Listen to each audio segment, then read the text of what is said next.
Spider-Man Brand New Day is exactly what the name suggests. It is a brand new day, brand new style of Spider-Man movies, which you've never seen before, and you'll notice that very evidently quickly with the way the cinematography is, all the different camera angles you're going to see, the different shots of the city, the different everything you're really going to get to see. And that's really the main difference. It's a completely different vibe than all of the other Spider Man movies you've ever seen before. It's hard to really come up with sort of a comparison. I would say maybe the Amazing Spider Man movies are sort of the most comparison to how it's gonna feel. But again, it's a completely different. It's something we've never seen really before in a Spider-Man movie. If you just take, for example, the Spider-Man other Tom Holland movies, the three other Spider-Man movies, it is just completely different vibe. You're gonna not even realize this is a Tom Holland movie at first. The character itself feels completely different. It's obviously there's a time jump, but the character itself feels very different right away too. You're gonna notice that. You're going to notice maybe a little darker of a film than maybe previously. I liken it to maybe not as dramatic as maybe some of the DC movies, but it's going to feel a little darker in the way you're going to see some scenes. I think the pacing of the movie itself is pretty good. And if we talk about maybe the originality, it's definitely a very, very original story in itself. It's not something you maybe really see too much of.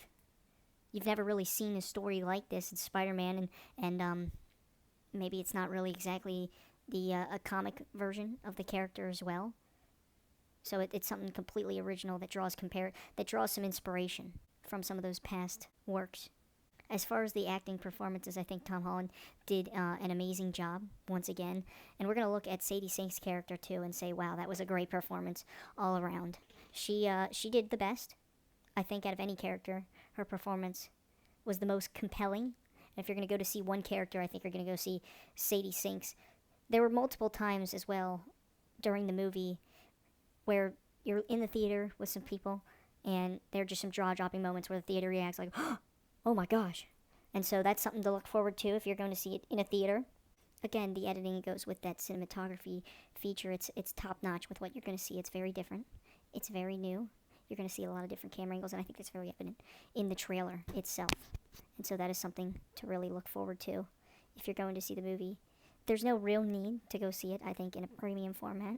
It might help based off how you like to see it, but it's not more so of a spectacle with, like, the Odyssey, right? So it doesn't really matter as much if you go see it in premium or regular format. Again, going back with the plot storyline, it's nothing like we've ever seen before. And it's interesting. I think there's going to be a lot of controversy in the coming months, years about how good this storyline was with compared to how it could have been. As far as a Spider-Man movie, I think it's just behind some of those early Tobey Maguire movies. It's definitely the best, I would say, of the Tom Holland movies. And I think at the end of the movie, this is probably by design, right? It might be by design, but you're going to be a little up in the air about what's in Spider-Man's future, what's in Peter's future, right? And I think that might be by design, so don't go in there thinking you're going to be getting all these answers and it's going to wrap up nicely. I think they're looking for some continuance there. And so I think you're going to be up in the air with what the future holds, and there's going to be definitely some questions for yourself after the movie, and I think it's by design for all the theorists out there to make you keep wanting more, right? And so I think, again, also with the post-credit scene, it's not really necessary to stay. I don't think it's that big of a deal, but diehard fans will want to. It's not much. It's not very significant. So overall, I really did like the movie. I think as a Spider-Man movie, like I said, it's just behind those early Tobey Maguire movies. It is a really good movie. It is, I think, the best in the Tom Holland series of movies. It's better than The Amazing Spider-Man.